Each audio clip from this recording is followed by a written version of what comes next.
warahmatullahi wabarakatuh. Waalaikumsalam warahmatullahi wabarakatuh. Akan kami kelompok dari wawasan moderasi beragama, saya sendiri Lovely Takiran Puspita, dan teman-teman saya ada Diniar Indah Cahyani, dan yang di belakang kamera ada Fatia Yasmin Nabila dan Yulia Nur Anissa. Di sini kami akan dan ada Madarina Hikmah NST. Di sini kami akan mewawancarai Bapak Abdul Halim ya, tentang pertanyaan pertama. Menurut Bapak, apa sih moderasi beragama itu? Oke, moderasi beragama itu cara pandang atau sikap seseorang di dalam beragama itu disarankan atau dianjurkan memiliki sikap yang moderat. Ya, moderat itu ya sewajarnya saja, tidak ekstrim ya. Moderasi beragama itu adalah upaya dari Kementerian Agama untuk kita kan hidup di dunia atau di Indonesia yang memiliki masyarakat yang majemuk ya. Itu kalau nggak dikelola maka akan jadi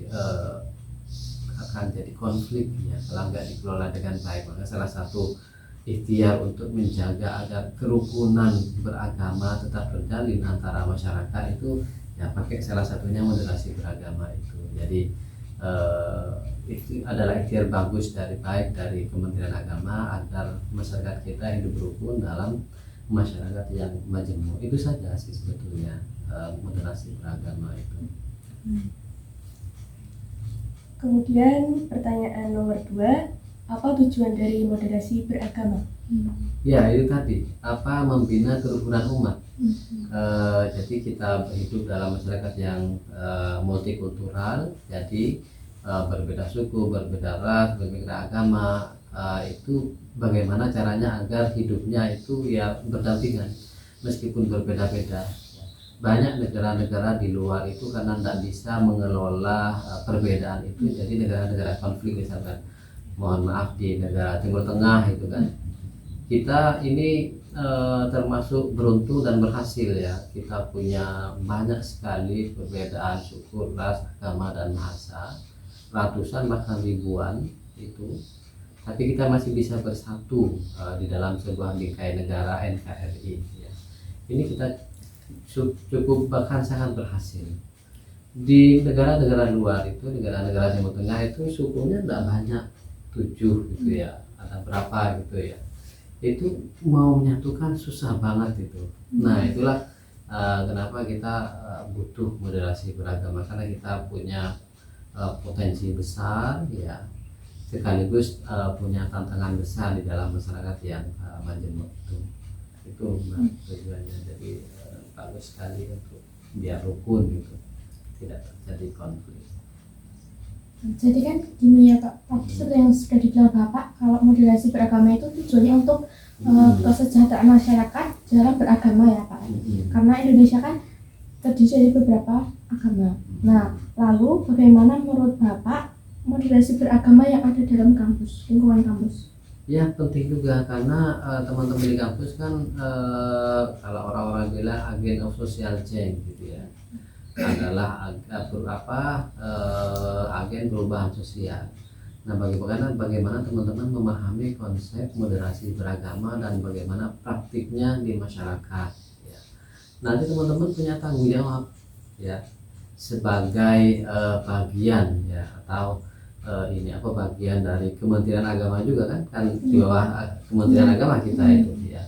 Sebagai bagian dari Kementerian Agama, teman-teman juga punya tanggung jawab untuk misalkan teman-teman pendidikan bahasa Inggris ya. Di dalam bahasa Inggris itu saya kira bisa nanti ketika pengajaran itu nanti disisipkan hidden curriculum atau pesan-pesan moral tentang bagaimana beragama dengan moderat itu. Misalkan temanya bahasa Inggris, pelajarannya bahasa Inggris, tapi temanya kita membaca tentang kerukunan atau tentang keberagaman, itu kan bisa ya. Jadi di kampus pun kita perlu ya, pertama karena latar belakang dari teman-teman mahasiswa itu kan beda-beda, Iya. ya tidak sama. Ada yang dari Manado, ada yang dari mana Makassar dan lain sebagainya, beda suku. Jawa, Madura dan lain sebagainya itu kalau nggak bisa dikelola kan bisa nanti tawuran gitu ya.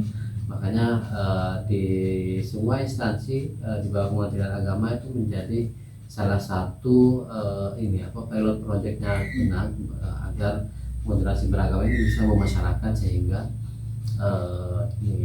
Indonesia itu tetap utuh dalam negara Republik Indonesia itu ya, tidak terpecah belah.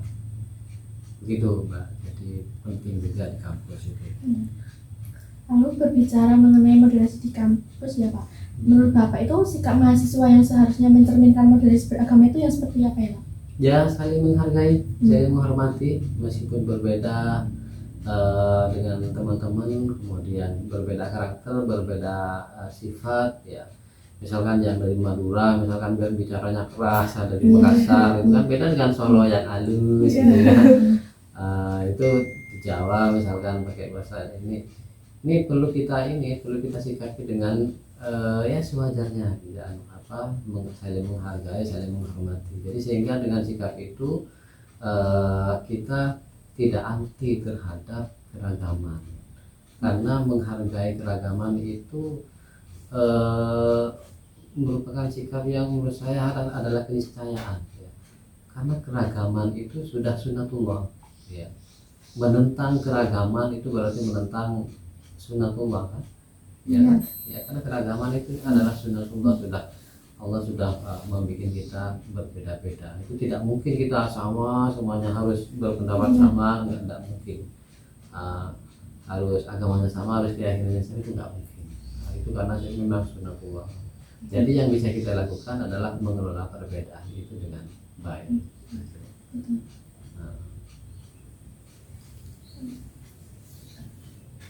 Apalagi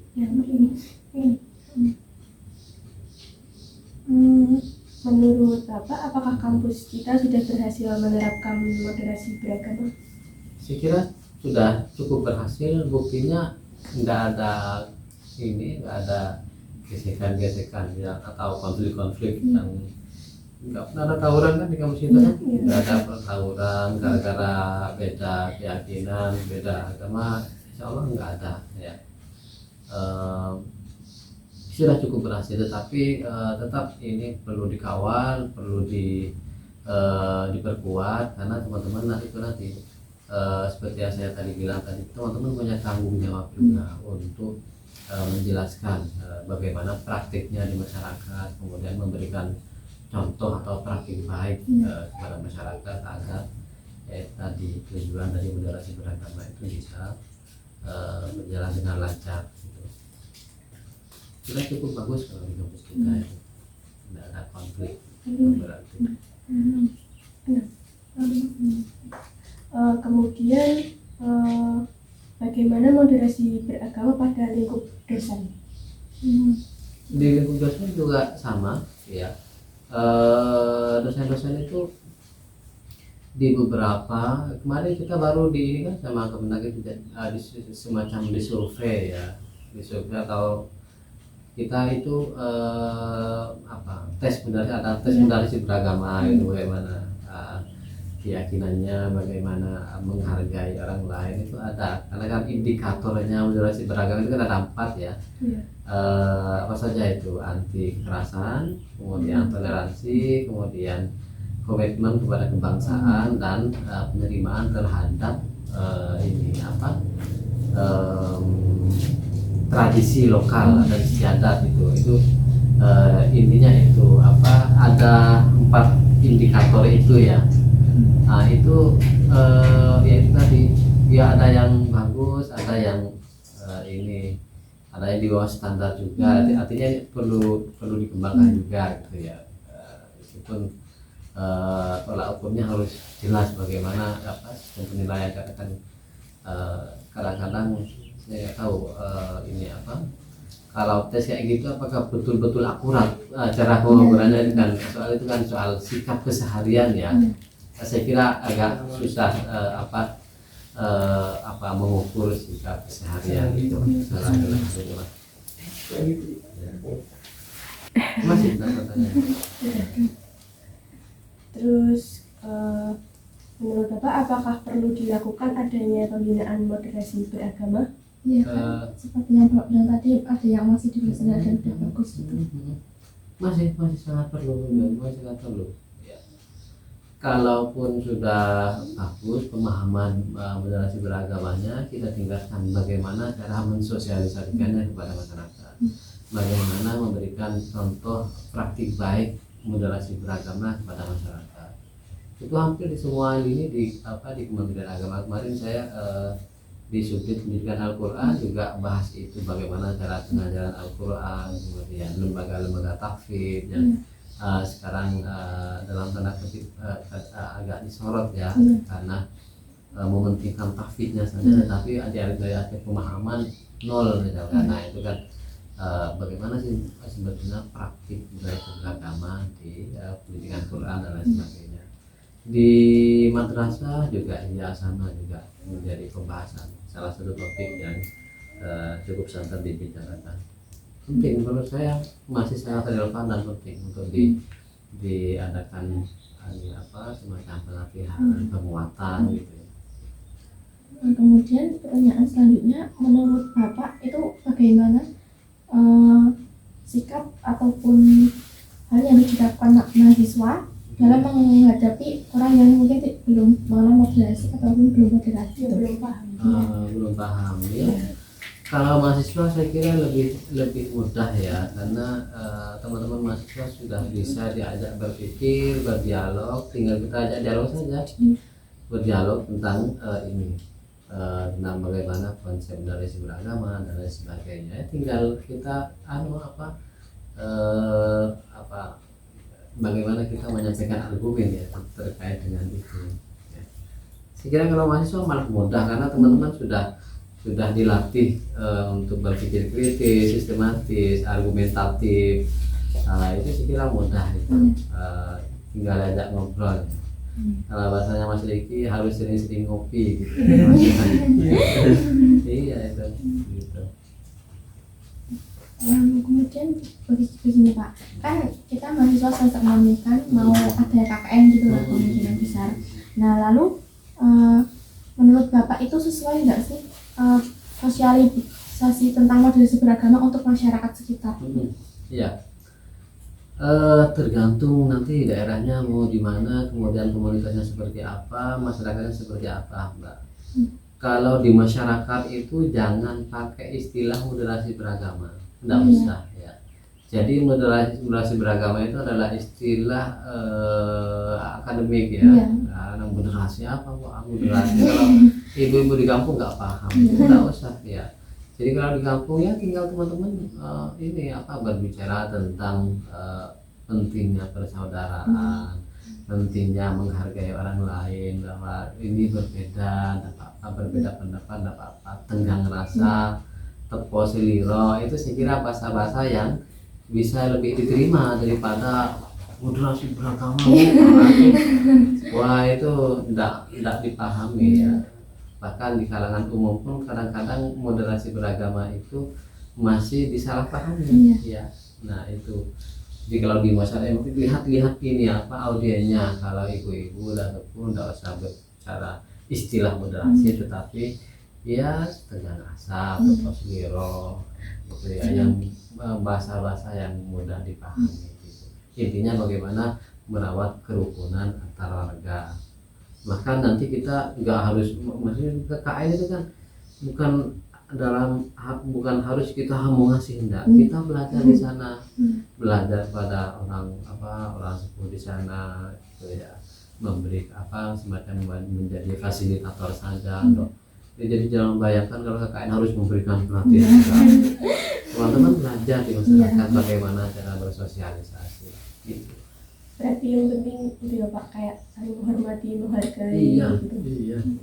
Itu saja yang ingin agama hidup beragama itu semuanya nyaman, meskipun berbeda-beda paham, keyakinan gitu aja. Kemudian begini Pak, berbicara tentang anak muda dan mahasiswa kan pasti nggak jauh-jauh dari media sosial ya Pak ya. Nah itu bagaimana untuk menghadapi mungkin teman kita di dunia maya atau pengguna sosial media yang lain yang mungkin belum paham ataupun nggak punya sifat moderat gitu. Iya, iya di media sosial itu memang kadang-kadang tidak terkontrol ya, tetapi kita tetap bukan tidak bisa melakukan apa-apa, misalkan diskusi via media sosial, kemudian kalau misalkan orang bersangkutan ya kasih argumen saya kira, atau sumber-sumber bacaan yang otoritatif. Kadang mereka tidak paham moderasi atau bisa jadi salah ya, misinformasi tentang moderasi beragama. Dia kalau sudah membaca pandangan orang atau tulisan orang yang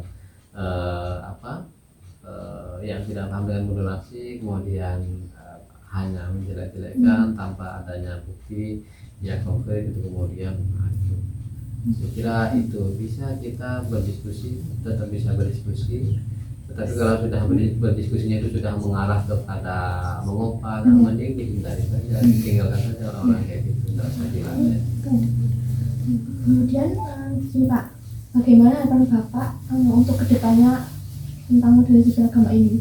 Mungkin mahasiswanya yang lebih turun tangan mensosialisasikan atau bagaimana? Ya, saya kira ini tidak hanya tugas mahasiswa, ini tugas kita semua ya. Saya sebagai dosen, orang tua pun, karena pendidikan yang terpenting itu kan di dalam keluarga. Saya kira keluarga itu penting juga untuk mengenalkan kepada anak terkait dengan keberagaman, kemudian perbedaan, bagaimana menghargainya, berbeda dengan temannya. Ini kan hal-hal yang sederhana ya, dengan hal-hal yang sederhana. Jadi penanaman moderasi beragama itu bisa dilakukan bahkan sejak kecil, hingga dia mengenalkan, mengajak bertemu dengan orang yang berbeda misalkan. Berbeda kan tidak harus berbeda agama kan, berbeda karakternya, berbeda sifatnya. Itu temanmu gini ini, kalau temannya satu begini kan, itu juga mengajarkan menghargai keragaman gitu. Saya kira ini tugas kita semua, tidak hanya tugas mahasiswa, tidak hanya tugas dosen, orang tua, masyarakat yang paham akan ini, karena ini penting untuk menjaga kerukunan kita di masyarakat.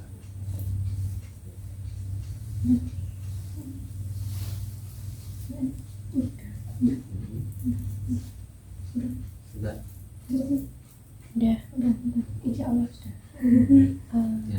Itu dong Pak, tips buat mahasiswa buat lebih bermoderasi beragama itu apa aja ya, buat disampaikan ke teman-teman yang lain? Kalau tipsnya tentu teman-teman harus banyak baca ya. Kadang kita ingin ada semangat untuk menyampaikan tapi nggak paham konsepnya, misalkan dalilnya apa, kemudian praktik baiknya seperti apa. Saya kira teman-teman harus banyak baca ya. Teman-teman mahasiswa kan memang dituntut untuk banyak baca terkait literatur moderasi beragama, misalkan bukunya Prof. Syihab, bukunya siapa itu yang atau artikel boleh yang berkaitan dengan tema-tema tentang moderasi beragama. Saya kira banyak sekali sekarang yang menulis tema-tema itu ya, termasuk kemarin saya dikasih buku dari Bimas Islam, itu nulis juga moderasi beragama. Itu dari Kementerian Agama juga sudah ada juga buku panduan panduan praktis moderasi beragama. Saya kira memperbanyak baca literatur, diskusikan dengan teman-teman, kemudian banyak itu tadi di dalam diskusi itu kan nanti akan banyak menemukan karakter berbeda, kemudian kebudayaan berbeda, apalagi dengan beragam latar belakang. Ini mbaknya dari mana? Enggak, dari rumahnya. Oh, dari Purwokerto. Purwokerto. Yeah. Asli Purwokerto. Iya. Mbaknya? Dari Boyolali Pak. Boyolali. Saya Mojolapan. Saya Boyolali. Wah, ini Solo semua ya. Ini kelas ada yang dari luar Jawa? Ada satu teman yang sedang PLP. Iya itu kan bisa diskusi itu terkait dengan budaya adat istiadat, yang itu pasti beda antara satu dengan yang lain. Gitu. Mungkin kamera cukup untuk wawancara kali ini. Terima kasih untuk waktu Bapak. Mohon Ya. maaf apabila mengganggu. Ya, nggak apa-apa. Mohon maaf bila ada kesalahan dan kekurangannya. Ya. Cukup sekian. Ya, terima kasih. Assalamualaikum warahmatullahi wabarakatuh.